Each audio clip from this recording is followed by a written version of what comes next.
नमस्कार दोस्तों, स्वागत है आपका स्टडी फॉर सिविल सर्विसेज में। वीडियो को पूरा देखिए। कोई भी आपका फीडबैक है, कोई सजेशन है, तुरंत वीडियो में कमेंट करके जरूर बताइए। अच्छा लगे तो वीडियो लाइक जरूर कर लीजिए और ऐसे वीडियो लगातार फ्री में पाने के लिए चैनल को तुरंत सब्सक्राइब कर लीजिए और बेल आइकन को जरूर टैप कर लीजिए ताकि आगे भी सारे वीडियो आपको मिलते रहे। यूट्यूब में फॉलो करते हैं तो प्लीज ये वाला फ्री टेलीग्राम चैनल जरूर ज्वाइन कर लीजिएगा। सारे नोटिफिकेशन, सारे अपडेट यहीं पे आते हैं, ध्यान रखिएगा। स्टडी फॉर सिविल सर्विसेज का कोई भी पेड ग्रुप अगर आपको ज्वाइन करना है तो सिर्फ 85648805309695238606089452386455 यही नंबर है हमारे, सिर्फ जहां पे कॉल या व्हाट्सएप कर सकते हैं।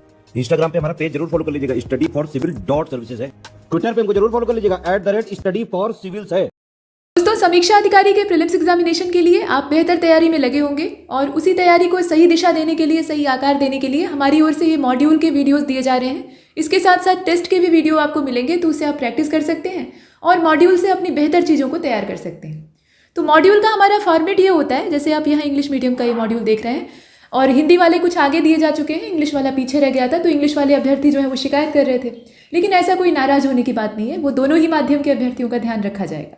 तो मॉड्यूल के वीडियोस आपको लगातार मिलते रहेंगे। बीच में हो सकता है कि थोड़ा गैप आ जाए, लेकिन ऐसा नहीं है कि ये नहीं मिलेंगे। तो कुल मिलाकर अब काम की बात करते हैं। देखिए, ये जो मॉड्यूल होते हैं ना, इनका तरीका ये होता है कि इसमें मिक्सचर होता है। जैसे खिचड़ी आप बनाते हैं तो उसमें मिक्स चीज़ें होती हैं, तमाम जितनी भी सब्जियाँ होती हैं, चावल दाल होता है, वो सब आप डाल देते हैं। तो वैसे ही यहाँ भी सब्जेक्ट मिक्स रहते हैं, मतलब कुछ करंट अफेयर आपको मिल जाएगा, कुछ हिंदी के पोर्शन में विलोम पर्यायवाची जो भी आपके सिलेबस का है वो मिल जाएगा। साथ में जो जीएस के सब्जेक्ट हैं उसमें से कुछ को उठाकर हम यहाँ पर अभ्यास करते हैं। तो इससे होता यह है कि आपको उबन नहीं होती है। अब सबका पढ़ने का तरीका अलग अलग होता है, ऐसा नहीं है कि सब लोग मिक्स ही पढ़ना चाहते हैं। कुछ लोग चाहते हैं कि एक सब्जेक्ट को हम कंप्लीट करें तब दूसरे की ओर जाएं। तो ऐसा अगर आप चाहते हैं तो उसके लिए आपको कंपाइलेशन के अलग वीडियोस मिलेंगे, उसकी चिंता आपको नहीं करनी है। लेकिन अगर आप मिक्स रोज़ रोज़ थोड़ा थोड़ा करके पढ़ना चाहते हैं, तैयार करना चाहते हैं, ताकि आपका मन भी न उबे और तैयारी भी होती रहे, तो उसके लिए मॉड्यूल एक बेहतर तरीका है आपके लिए। ठीक है, तो इस बेहतर तरीके को शुरू करते हैं। अब देखिए, यहाँ जो ये वाला मॉड्यूल है 36 है, ये डे 36, इसमें हम इन्वायरमेंट की चर्चा करेंगे। मतलब इन्वायरमेंट के जो बेसिक सिद्धांत हैं उन्हें हमने शुरुआत में ही देख रखा है। यहाँ पर हम देखेंगे एटमॉस्फेयर के बारे में। तो एटमॉस्फेयर यानी हमारा जो वायुमंडल है, ये हमारे लिए प्रकृति की ओर से वरदान है। पृथ्वी के चारों ओर है, उसके गुरुत्व की वजह से। सभी ग्रहों और सभी उपग्रहों में नहीं होता है, या अगर होता भी है तो जीवनदायी नहीं होता है। लेकिन यहाँ अच्छी बात यह है कि जो हमारा एटमॉस्फेयर है उसमें जीवनदायिनी गैसेज है जो कि हमें बनाए रखती हैं। अब एटमॉस्फेयर का अगर नाम आता है तो हमारे दिमाग में सिर्फ गैसेज आती हैं, कि ढेर सारी गैसें हैं और उनका मिक्सचर है, और ये हमारा एटमॉस्फेयर है जो कि हमारे अर्थ के सरफेस के चारों ओर फैला हुआ है। इसकी कुछ सीमा है, उतने दायरे तक ये मौजूद है। लेकिन ऐसा नहीं होता है। अगर साइंटिफिकली हम देखें तो ये गैसेस के साथ वाटर वेपर भी होती है, हालांकि वो भी गैस का ही स्वरूप बन जाती है। मतलब पानी भाप बनकर उड़ता है, वो वायुमंडल में रहता है, तो वो वाटर वेपर है। और इसके अलावा डस्ट पार्टिकल को भी हम जो हमारा एटमॉस्फेयर है उसके अंदर शामिल करते हैं। मतलब तीनों को मिलाकर हम एटमॉस्फेयर को देखते हैं। हम किसी को भी इसमें से अलग नहीं कर सकते और हर घटक की अपनी भूमिका है। इसमें जितने भी कंपोनेंट आप देख रहे हैं ना, गैसेज हैं, इसके अलावा वाटर वेपर है और डस्ट पार्टिकल है, सबका अपना अपना रोल है। तो यहाँ नीचे टेबल बनी है, टेबल को हम लोग बाद में देखेंगे, पहले जो यहाँ दी हुई बातें हैं उसको देख लेते हैं। अब इसमें देखिए, आपकी जो गैसेज हैं उनकी डेंसिटी ज़्यादा होती है जैसे ही अर्थ का सरफेस, मतलब जो अर्थ के सरफेस के ज़्यादा नज़दीक होती हैं। ऐसे आप एक पृथ्वी का रफ स्ट्रक्चर बना लीजिए। देखिए, एटमॉस्फेयर ऐसे चारों ओर से आवरण के तौर पे घेरे हुए हैं, ठीक। और इसमें हमारी अर्थ का जो सरफेस है, यहाँ ग्रेविटी ज़्यादा अच्छा काम करेगी क्योंकि पृथ्वी के नज़दीक है, स्रोत के नज़दीक जो ग्रेविटेशनल फोर्स है बढ़िया काम करेगा। तुलनात्मक रूप से दूर जब जाएंगे, मतलब डिस्टेंस अगर बढ़ेगी तो उसके बाद ग्रेविटी क्या होगी, डिक्रीज करेगी। तो अर्थ का जो सरफेस है वहाँ पर जो एटमॉस्फेयर है उसकी सघनता ज़्यादा होती है, वो ज़्यादा डेंस होता है। गैसेज वहाँ पे सघन पाई जाती है, या जो कुछ भी है वो काफ़ी सघनता से होता है। और जैसे जैसे हम ऊपर की ओर मूव करते हैं, एल्टीट्यूड बढ़ता जाता है, ऊंचाई बढ़ती जाती है, वैसे वैसे इसकी सघनता कम होती जाती है। ये कैसा होता जाता है, विरल होता जाता है। ये इसके जो पार्टिकल हैं, डस्ट पार्टिकल हो या चाहे आप गैसेस को देखें, वो विरल होती जाती हैं, उनमें उतना घनापन नहीं रहता है। तो ये पूरा कंपोजिशन होता है। अब इसमें ये कहा गया, देखें सबसे ज़्यादा मात्रा में अगर गैसेस के आधार पर देखें तो नाइट्रोजन पाई जाती है, उसके बाद नंबर आता है ऑक्सीजन का। तो वही सारी बातें यहाँ पर कही गई हैं। यहाँ आप देखें कि the proportion of gases change in the higher layer of atmosphere. ऐसा नहीं है कि ऊपर से नीचे तक वही कंपोजिशन होता है जो हम देख रहे हैं, कि नाइट्रोजन सबसे ज़्यादा, उसके बाद उससे ज़्यादा ऑक्सीजन, माफ़ कीजिएगा उससे थोड़ी सी कम ऑक्सीजन, ऐसे वाला जो कंपोजिशन है ये हर जगह एक बराबर नहीं पाया जाता है। चूँकि आपने देखा कि डेंसिटी में परिवर्तन हो रहा है, ग्रेविटी जो है वो उसमें परिवर्तन हो रहा है, उसकी जो स्ट्रेंथ है वो कम होती जा रही है। तो उसके हिसाब से गैसेस का या जो बाकी उसमें कंपोनेंट हैं उनकी उपस्थिति भी परिवर्तित होती है। तो कुल मिलाकर कहा गया कि जो हायर लेयर एटमॉस्फेयर की है in such a way that oxygen will be almost negligible quantity at the height of 120 kilometre.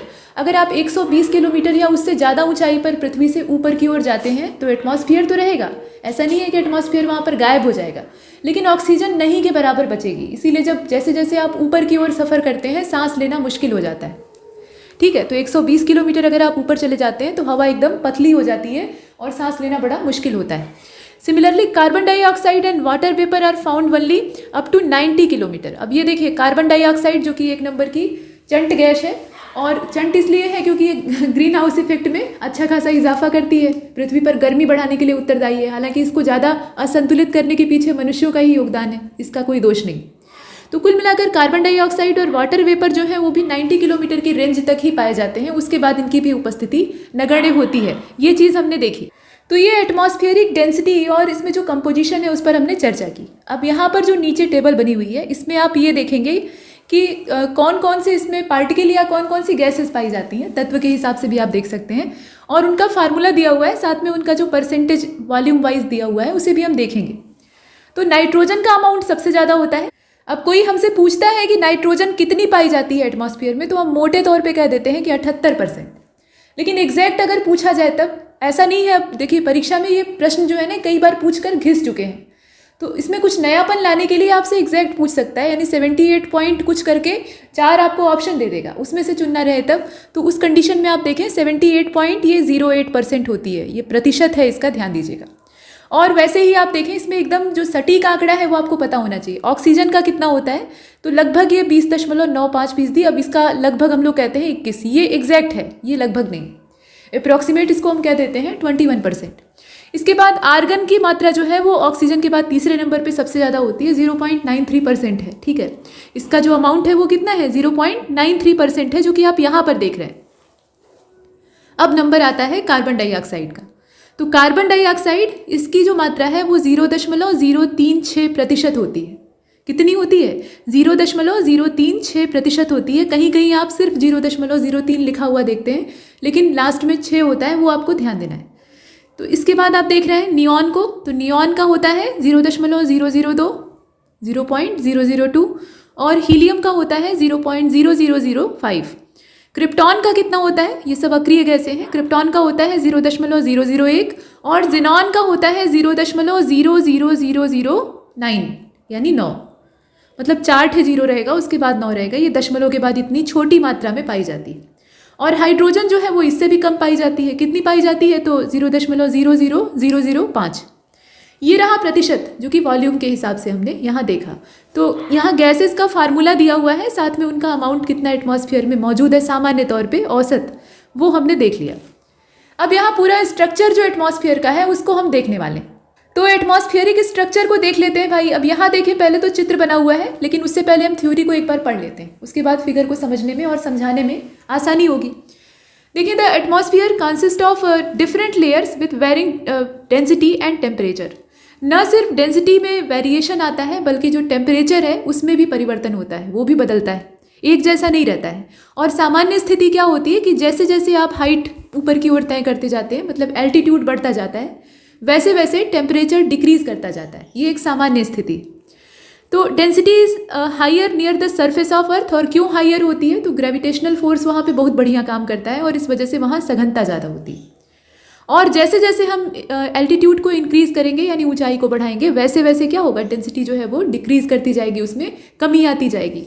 और कमी आती जाएगी तो वायुमंडल वहाँ पर विरल होता जाएगा। The column of atmosphere is divided into 5 different layers. अब इसमें क्या करते हैं हम, एटमॉस्फेयर को अपनी, अब ये प्रकृति ने कोई डिवीज़न नहीं किया है, ऐसा नहीं कि वहाँ पे रेखाएं खींची गई हैं कि ये आपका ट्रोपोस्फियर है, ये आपका स्ट्रेटोस्फियर है, ऐसा नहीं। ये हमने अपनी सुविधा के लिए बांट के रखा हुआ है। तो हमने अपनी सुविधा के लिए 5 डिफरेंट लेयर्स में इसे डिवाइड करके रखा हुआ है, और ये टेम्परेचर की कंडीशन पे, मतलब टेम्परेचर को आधार बना के हमने डिवीज़न किया है। अब इसमें कौन कौन से डिवीज़न है, मतलब कौन कौन से पार्ट है। सबसे पहले सबसे नीचे वाली जो लेयर है, जो कि अर्थ के सरफेस से बिल्कुल लगी हुई होती है, और ये सबसे ज़्यादा डेंस भी होती है, ये है ट्रोपोस्फियर, यानी क्षोभ मंडल। उसके बाद नंबर आता है स्ट्रेटोस्फियर का, उससे ऊपर का।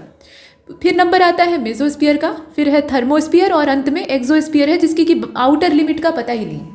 इसकी इनर लिमिट तो मालूम है कि शुरुआत कहाँ से होती है, वो हम देखते भी हैं फिगर में, लेकिन आउटर लिमिट इसकी मालूम नहीं है और न तय है, क्योंकि ये अंतरिक्ष में अंत में विलीन हो गया है विरल होते होते। तो ये सारी बातें हमने देखी। अब देखें कि ट्रोपोस्फियर, जैसा कि आपको बताया, ये लोअर मोस्ट लेयर होती है एटमॉस्फेयर की, और इसकी जो एवरेज हाइट है, यहाँ पूछा जा सकता है, इस तरह के क्वेश्चन आ सकते हैं, मतलब स्टेटमेंट देके आपसे पूछ सकते हैं। तो इसकी जो एवरेज हाइट है वो 13 किलोमीटर है, और ये एक्सटेंड करता है रफली अगर देखें तो height of 8 kilometre near the pole and about 18 kilometre at the equator. ये तो हमने एवरेज निकाल लिया ओवरऑल अर्थ के चारों ओर, लेकिन हम ये भी जानते हैं कि अर्थ चारों ओर से एक बराबर गोल नहीं है, ध्रुवों पर ये चपटी है और इक्वेटर पे बल्ज पाया जाता है। ऐसा होता है, मतलब सेंटर से अगर हम डिस्टेंस नापें, यानी रेडियस अर्थ की निकालना चाहें, तो दो अलग अलग तरह की रेडियस हमें प्राप्त होगी, एक तो पोल वाली और दूसरी इक्वेटर वाली। तो उस आधार पे अगर देखें तो जो पोल है वहाँ पर हाइट हो जाती है 8 किलोमीटर के आसपास, और जो इक्वेटर है वहाँ पे 18 किलोमीटर के आसपास। ये पूरा विस्तृत है, इसका विस्तार है। तो ये हमने देखा। अब चलिए यहाँ चित्र को पहले देख लेते हैं, उसके बाद तब आगे की बात करते हैं। ये चित्र जो है काफ़ी अच्छा है, और इसमें आप देखें कि पूरा स्ट्रक्चर दिया हुआ है, इसमें ग्राफ बनाया गया है, मतलब ऐसा नहीं कि सिर्फ लेयर आपको दिखा दी जाए, ये ग्राफिकल डायग्राम है, तो इसमें आपको समझ में आएगा।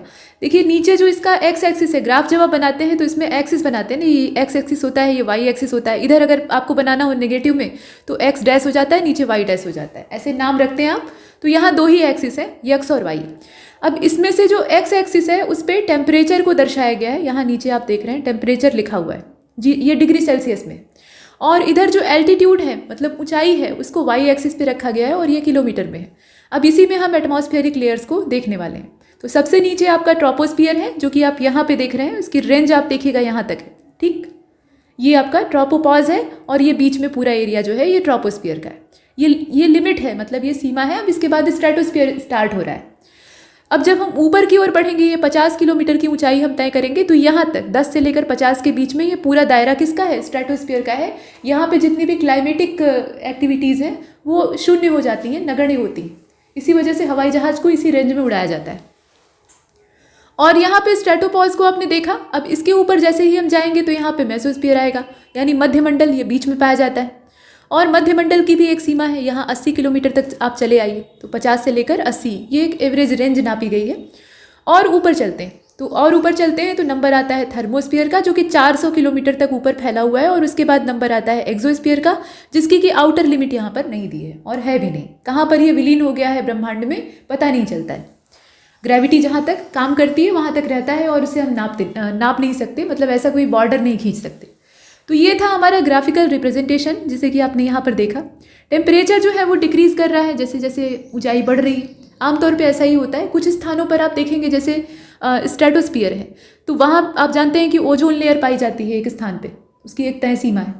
तो उस दूरी में, मतलब उस एरिया में टेम्परेचर ज़्यादा होता है, वहाँ टेम्परेचर बढ़ जाता है। वजह ये होती है कि ओजोन जो है वो अल्ट्रावायलेट रेडिएशन को एब्जॉर्ब कर रही होती है, तो वहाँ गर्मी की मात्रा बढ़ जाती है। चलिए अब इसमें आगे देखते हैं। ये चित्र तो हमने देख लिया। देखिए ट्रोपोस्फियर जो है ये इसकी पूरी जो चौड़ाई है या इसका जो विस्तार है ग्रेटेस्ट होता है कहाँ पे? इक्वेटर पे।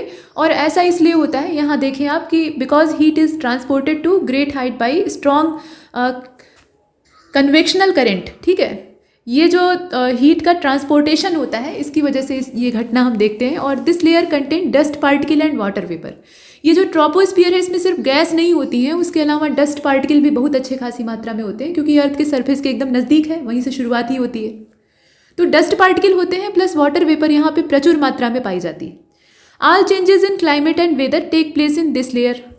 ये आपने पीछे भी देख लिया था, मौसम में जितने बदलाव होंगे वो इसी दायरे में होंगे, इससे बाहर नहीं होते। तो the temperature in this layer decrease at the rate of 1 degree Celsius for every 165 metre of height. अभी हमने पीछे देखा कि जैसे जैसे हम ऊंचाई पर बढ़ते हैं, यानी ऊपर की ओर जाते हैं, एल्टीट्यूड हमारा इंक्रीज होता है, वैसे वैसे टेम्परेचर सामान्य कंडीशन में डिक्रीज करता है। कैसे डिक्रीज होता है वो यहाँ पर बताया जा रहा है। तो ट्रोपोस्फियर का जो व्यवहार है उसमें आप देखें कि 165 मीटर की अगर आप हाइट तय करते हैं, मतलब 165 मीटर आप ऊपर की ओर जाते हैं, तो 1 डिग्री सेल्सियस तापमान घट जाता है। जैसे नीचे मान लीजिए कि 22 डिग्री सेल्सियस था, आपने क्या किया, 165 मीटर का ऊपर फासला तय किया, तो वो कितना हो जाएगा, 21 हो जाएगा। ऐसे कम होता जाता है। और this is the most important layer for all biological activity, क्योंकि क्लाइमेटिक एक्टिविटीज़ सब यहीं पर होती हैं। जलवायु की जितनी भी घटना है, आंधी पानी बरसात जितना भी कुछ है, तो उन्हीं की वजह से तो जीवन संभव है। तो बायोलॉजिकल एक्टिविटी के लिए सबसे इम्पॉर्टेंट लेयर होती है। अगर ये न रहे तो वो जीवन संभव नहीं हो पाएगा। अब इसके बाद देखें, अब यहाँ ये बताया जा रहा है कि the zone separating the troposphere from stratosphere is known as tropopause और the air temperature at the tropopause is about -80 degree Celsius. देख रहे हैं आप यहाँ पे हवा का तापमान कितना कम हो गया है, -80 डिग्री सेल्सियस हो गया है over the equator and -45 degree Celsius over the pole. Equator और पोल दोनों पे अलग अलग है, दोनों पे एक समान नहीं है, वो ध्यान दीजिएगा। The temperature here is nearly constant and here यहाँ आप देख रहे हैं and hence it is called the tropopause. यहाँ पे क्या होता है, टेम्परेचर आकर स्थिर हो जाता है, उसमें एक कांस्टेंट नेचर पाया जाता है और इस वजह से हम इस पूरी स्थिति को क्या कहते हैं, यहाँ पे ट्रोपोपॉज, इस पूरी लेयर का जो ये पार्ट है, मतलब ये जो बॉर्डर है, उसका नाम रखते हैं ट्रोपोपॉज। और इसके बाद आप देखें कि स्ट्रेटोस्फियर जो है इसी के ऊपर पाया जाता है, मतलब ट्रोपोपॉज आपने यहाँ पे रखा तो उसके ऊपर जो लेयर अब पाई जाएगी या ऊपर की जो कंडीशन है वो स्ट्रेटोस्फियर के लिए सही होती है। तो स्ट्रेटोस्फियर पाया जाता है और यहाँ आप देखें कि found above the tropopause and extend up to a height of 50 kilometre. इसका विस्तार, एक्सटेंशन ऊपर की ओर कितना है, 50 किलोमीटर है, 50 किलोमीटर तक ये पूरा फैला रहता है। One important feature of the stratosphere is that it contains the ozone layer. सबसे इम्पॉर्टेंट, वन इम्पॉर्टेंट नहीं, सबसे ज़्यादा इंपॉर्टेंट इसका जो फीचर है वो यही है, ओजोन लेयर। और अभी हाल फिलहाल में खुशखबरी मिली है कि ओजोन में जो होल हुआ था वो धीरे धीरे करके फिर से सही हो रहा है, मतलब उसमें एक बार रिकवरी देखी जा रही है। तो ये अच्छी बात है, मतलब ये इसलिए सिर्फ अच्छी बात नहीं है कि ओजोन लेयर जो है वो फिर से पूरी बन जाएगी और अल्ट्रावायलेट रेडिएशन से हम लोग बचे रहेंगे, सिर्फ उतना ही समस्या तो है नहीं, इन्वायरमेंट में बहुत सारी दिक्कतें इस समय खड़ी हो गई। तो अभी तक लोगों को ऐसा लग रहा था कि जो क्लाइमेट चेंज हो रहा है या जितनी भी बदलाव हो रहे हैं उसे हम रोक नहीं सकते हैं या कम से कम उसे हम बदल नहीं सकते हैं, हमें झेलना पड़ेगा। लेकिन अभी आशा की किरण जगी है कि हमने प्रयास किया तो ओजोन लेयर जो है वो फिर से उसकी मरम्मत होनी चालू हो गई है। तो वैसे ही प्रकृति भी खुद को रिपेयर कर लेगी अगर हम कोशिश करते रहें। ये एक आशा की किरण जगी, तो ये अच्छी बात है, भविष्य के लिए अच्छी बात है। चलिए अब आगे देखते हैं। तो कुल मिलाकर ये जो ओजोन लेयर है इसका काम तो आप जानते ही हैं कि अल्ट्रावायलेट रेडिएशन को ये खाती है, रोकती नहीं है, खा लेती है और उससे अपना निर्माण करती है। ओजोन बनी कैसे, ऑक्सीजन के 3 अलग अलग जो परमाणु हैं वो आपस में जुड़ गए तो ओजोन का एक मॉलिक्यूल बन गया। ये जुड़े कैसे, ऑक्सीजन तो ऐसे पाई जाती है सामान्य तौर पे, है ना, O2, तो ये O3 कैसे हो गया, ये सब अल्ट्रावायलेट रेडिएशन की वजह से ही संभव हो पाया है। उस यूवी रेडिएशन को हम लोग कोसते हैं कि वो बड़ा खतरनाक होता है, हमारे पास आना नहीं चाहिए, लेकिन असल में वही ओजोन को जीवन देता है, वही ओजोन को बनाने का काम करता है। तो इसीलिए यहाँ आप देखें कि अल्ट्रावायलेट रेडिएशन को ये खाकर अपना पेट भरती है और हमारे लिए शील्ड की व्यवस्था करती है, मतलब बाधा बन जाती है बीच में। तो जो हानिकारक अल्ट्रावायलेट रेडिएशन है वो वहीं पर थम जाता है, जो हमारे काम का है, हमारे लिए लाभदायक है, वो हमारे पास पहुँचता है। तो ये हमने देख लिया। अब इसके बाद देखें मेसोस्फीयर को। अब ये जो मध्यमंडल यानी मेसोस्फीयर है ये स्ट्रेटोस्फीयर के ऊपर मौजूद होता है, मतलब स्ट्रेटोस्फीयर जहाँ पर समाप्त होता है वहाँ से इसकी लिमिट शुरू होती है। और इसमें क्या खास बात है, इसका जो एक्सटेंशन है उसे अगर देखा जाए तो इसकी हाइट हमें 80 किलोमीटर दिखाई देती है, ऊपर की ओर 80 किलोमीटर तक ये विस्तृत है। अब ये जो लेयर है ये क्यों खास है, हर लेयर की अपनी विशेषता है, क्योंकि प्रकृति में कुछ भी बिना वजह नहीं होता। तो इसमें ये जो लेयर है इसका काम ये होता है, देखें वंस अगेन, अब यहाँ पर एक बार फिर से temperature start decreasing with the increase in altitude. हमने पीछे देखा था कि सामान्य परिस्थिति में टेम्परेचर ऊपर जाने पर घटेगा, अब कहीं कहीं वो अपवाद सिद्ध हो जाता है, जैसे ओजोन के मामले में था, ओजोन लेयर वाला जो एरिया था वहाँ पे अल्ट्रावायलेट रेडिएशन की वजह से गर्मी उत्पन्न हो रही थी तो वहाँ टेम्परेचर बढ़ा था। लेकिन अब ऊपर जैसे जैसे हम जाएंगे मेसोस्फीयर की ओर तो वहाँ फिर से वही सामान्य प्रक्रिया शुरू हो जाएगी, टेम्परेचर डिक्रीज होने लगेगा। और जैसे जैसे हम ऊपर की ओर बढ़ते जाते हैं मेसोस्फीयर में, अंत में होता ही है कि reaches up to -100 degree Celsius at the height of 80 kilometre. इसकी जो लिमिट है, इसकी जो रेंज है, वहाँ तक पहुँचते पहुँचते टेम्परेचर कितना हो जाता है, -100 डिग्री सेल्सियस, यानी बहुत कम हो जाता है। The upper limit of mesosphere is known as mesopause. Temperature जहाँ पे स्थिर पाया जाता है वहाँ पे टेम्परेचर में बदलाव नहीं देखा जाता है, वेरिएशन नहीं होता है, उस लेयर मतलब उस लाइन को हम कह सकते हैं या उस बॉर्डर को हम कह सकते हैं मेसोपॉज। तो ये तो हमने देख लिया। अब मेसोस्फीयर के ऊपर भी एक लेयर पाई जाती है जो कि आयनोस्फीयर, यहाँ पे आयन्स पाए जाते हैं, चार्ज पार्टिकल होते हैं। तो इसकी जो लोकेशन है, इसकी जो अवस्थिति है वो 80 किलोमीटर से लेकर 400 किलोमीटर के बीच में होती है, काफ़ी चौड़ी होती है और ये पूरा मेसोस्फीयर के ऊपर पाया जाता है। मेसोपॉज के बाद ये शुरू होता है और it contains electrically charge particle known as ions. Ion मतलब उसमें कैटायन भी होते हैं, एनायन भी होते हैं, मतलब पॉजिटिव चार्ज वाले भी पार्टिकल होते हैं, नेगेटिव चार्ज वाले भी। तो ये चार्ज पार्टिकल यहाँ पर पाए जाते हैं और इसीलिए इसको आयनोस्फीयर कहा जाता है। Radio waves transmitted from earth are reflected back to earth by this layer. जो ट्रांसमिशन होता है ना रेडियो वेव्स का, रेडियो तरंगों के बारे में आपने पढ़ा है, तो जो ट्रांसमिशन होता है अर्थ से ये रिलीज होती है और यहीं पर जाकर ये चार्ज पार्टिकल जो है यहाँ से टकरा कर रिफ्लेक्ट होकर वापस अर्थ पे लौट आती है। ठीक है, ये काम कहाँ से संपन्न होता है? आयनोस्फीयर से। Temperature here start increasing with height. Charge particle पाए जाने की वजह से इसमें कई सारे और फैक्टर जिम्मेदार होते हैं, सिर्फ उतना ही नहीं। तो इस वजह से टेम्परेचर जो है एक बार फिर से यहाँ पर हाइट बढ़ने के साथ साथ इंक्रीज करने लगता है। अभी तक क्या था? सामान्य चल रहा था, ओजोन के बाद से नॉर्मल हो गया था, टेम्परेचर डिक्रीज हो रहा था, -100 पहुंच गया था। लेकिन यहाँ एक बार फिर से टेम्परेचर में इजाफा होता है। The upper most layer of the atmosphere, ये तो हमने बात की आप आयनोस्फीयर की, जिसमें कि चार्ज पार्टिकल पाए जाते थे। अब यहाँ से थोड़ा सा टॉपिक फिर दूसरी दिशा में जा रहा है क्योंकि कई सारी लेयर हैं। तो uppermost layer of atmosphere above the thermosphere is known as exosphere.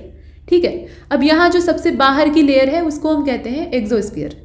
Exosphere ये बहिर्मंडल हिंदी में कहा जाता है। बहिर का मतलब होता है बाहर, और इसकी जो आउटर लिमिट है वो किसी को मालूम नहीं है क्योंकि अंतरिक्ष में जाकर ये विलीन हो गया है। This is the highest layer but very little is known about it. मतलब इसके बारे में लोग बहुत कम जानते हैं क्योंकि इसका जो पूरा दायरा है वो काफ़ी विस्तृत है, फैला हुआ है। आउटर लिमिट का पता नहीं है और इसमें डेंसिटी इतनी कम हो जाती है कि पूरा गैसें जो है वो बिखर जाती है क्योंकि यहाँ ग्रेविटी बहुत कम काम कर रही होती है। और whatever content are there these are extremely rarefied in this layer. ये क्या होते हैं? एक्सट्रीमली रेयरिफाइड हो जाते हैं। और वही बात है, ग्रेविटेशनल फोर्स जो है वो यहाँ पे कम हो जाता है, बहुत कम हो जाता है और इस वजह से ऐसा होता है। ग्रेविटी ही है जो कि इन्हें बांध कर रखती है। ठीक है, अब इसके बाद आप देखें, it gradually merge with the outer space. ये जो बाहरी अंतरिक्ष है उसमें ग्रेजुअली मर्ज कर जाता है और कब मर्ज कर जाता है वो पता भी नहीं चलता। Although all layer of atmosphere must be exercising influence on us, और जियोग्राफर्स जो हैं उनके हिसाब से अगर देखा जाए तो जो पहली 2 लेयर हैं एटमॉस्फेयर की उनका ज़्यादा प्रभाव होता है। ठीक है, मतलब पूरी जो एटमॉस्फेरिक लेयर है वैसे तो देखा जाए तो जीवन, जो मनुष्य का जीवन है या जितना भी पृथ्वी पर लिविंग ऑर्गेनिज्म है उन सब पे वो असर डालती हैं, सबका प्रभाव होता है क्योंकि सोलर रेडिएशन उन सब से होकर गुजरता है और तमाम चीज़ें होती हैं, है ना। लेकिन सबसे ज़्यादा असर डालने वाली 2 ही लेयर है, एक तो ट्रोपोस्फियर है, दूसरी माफ कीजिएगा स्ट्रेटोस्फियर है। ये दोनों लेयर जो हैं ये ज़्यादा बढ़िया हमारे ऊपर प्रभाव डालती हैं और उसे हम प्रत्यक्ष तौर पे देख भी पाते हैं। तो इस लेक्चर में इतना ही, और ऐसे बहुत सारे मॉड्यूल के वीडियोज़ आपको मिलते रहेंगे। लगातार पढ़ते रहिए और तब तक के लिए नमस्कार।